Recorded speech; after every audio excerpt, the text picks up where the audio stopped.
Barnstable police officers will be getting some extra training thanks to a $50,000 gift.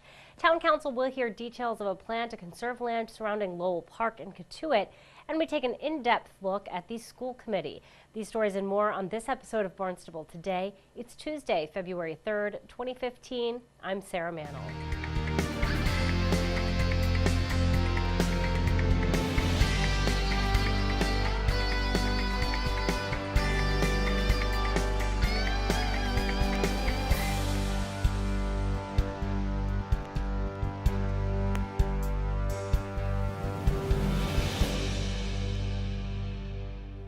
The Barnstable Police Department's Community Impact Unit will be getting more training thanks to a very generous gift.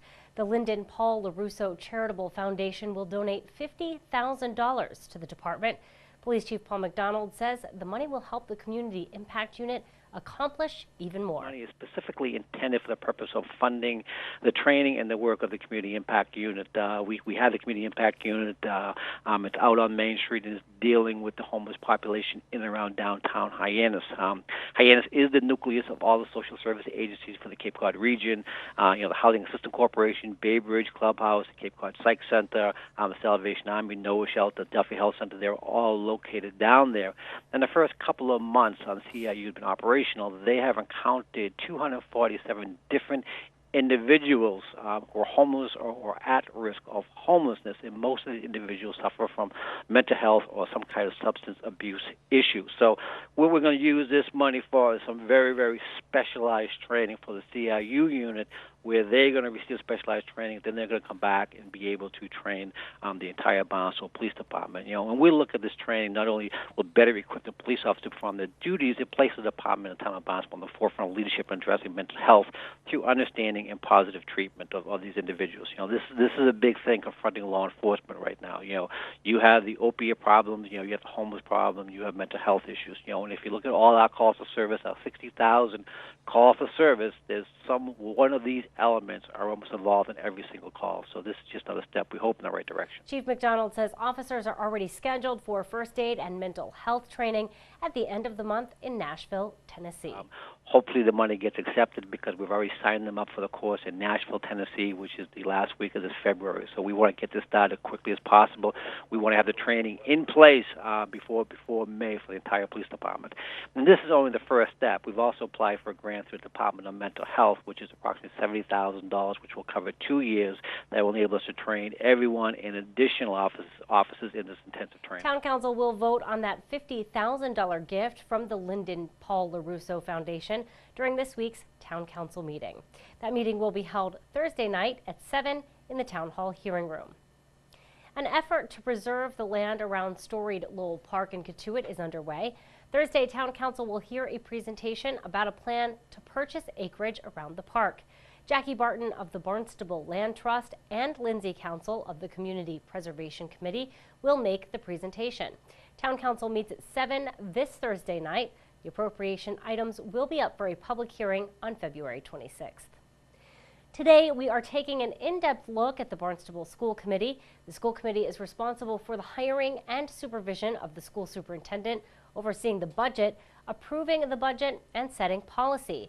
Chair Margot Weber says, for example, this year, the committee approved a new program of studies and graduation requirements for Barnstable High School. An effort over the past number of years has been to make our graduation requirements compliant with Mass Core, which is a state recommended, it's not mandated, but it's a recommended course of studies that has been, it's their support to show that it's the best course of studies to succeed in college and career later. So that has been an effort lately, has been to, the main thing that we did was there was a local graduation requirement for everybody had to take 1 credit in wellness, and we've expanded the opportunities of students to take classes in art or science, some of the sciences, some of the other areas that have been deemed equally as important.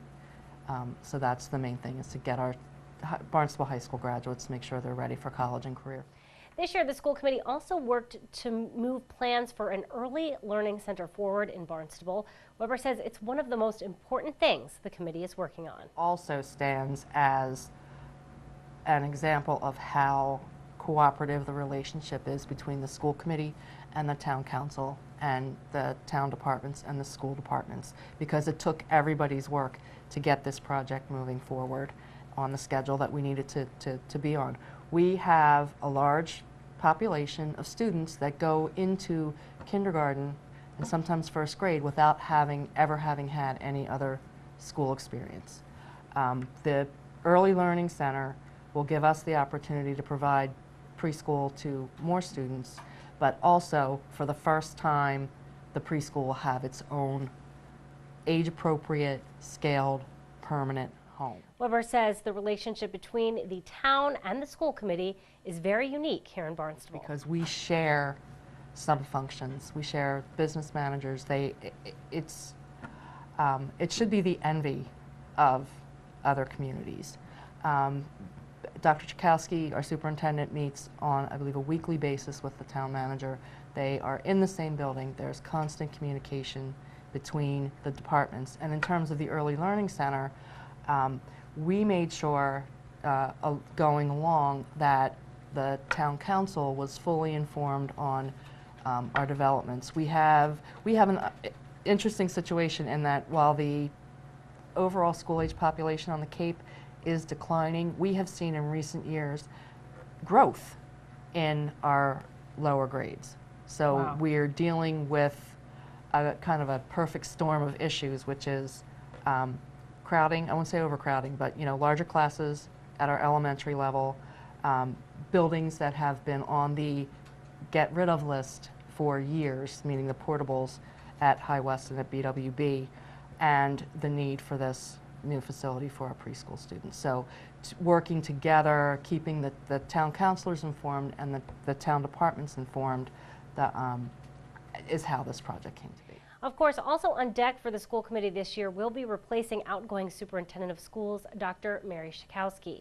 Weber says the superintendent search subcommittee is already hard at work. We agreed as a committee that it was kind of too late in the process to start a full-scale search, because we want to attract the best candidates and believe that given the extra time, we will be able to do that. I think that this is a good job. Weber says the school committee is considering two main options for the next school year. One that we're focusing on is a leadership team approach to, and I personally think that if that's feasible, if it's doable with the workloads that people have right now, if we can structure the team, that would be an excellent way to assure continuity in our programming and in our priorities, to continue the good work that Dr. Chakowski has started. And one of the things that was both the school committee focus and Dr. Chakowski's focus was building leadership capacity within the district, and I think that has been a major accomplishment, that we have done that through the National Institute for School Leadership. I think NISL was a program that we had teachers and administrators attend, and so I think we have the depth. This week, the school committee will discuss the enrollment policy at the Barnstable Community Horace Mann Charter Public School and the naming of that Early Learning Center. The meeting is at 7 tomorrow night in the Town Hall hearing room. Well, it's tax time in Barnstable, and due to recent winter storms, taxpayers have a few more days to submit real estate and personal property tax bills. Tax payments were due yesterday, but the tax office is extending the deadline until February 6th. No interest will be charged on bills that are submitted by this Friday. Payments must be made by the close of business on Friday. If you have questions, please call the town collector's office. The Parking Committee will meet tonight in the Selectmen's Conference Room, and the Conservation Committee meets tonight at 6:30 in the Town Hall hearing room. You can find details and agendas online at town.barnstable.ma.us. Well, be sure to tune in to our hour-long news program, Barnstable This Morning, weekdays at 7 a.m. On tomorrow's show, we will chat with the CEO of the Cape Cod Chamber of Commerce, Wendy Northcross, for our Business Barnstable segment. We'll learn more about Veterans Services in Barnstable with Director Ed Merrigan. Plus, we'll have all the news and information you need. For Barnstable Today, I'm Sarah Mannel.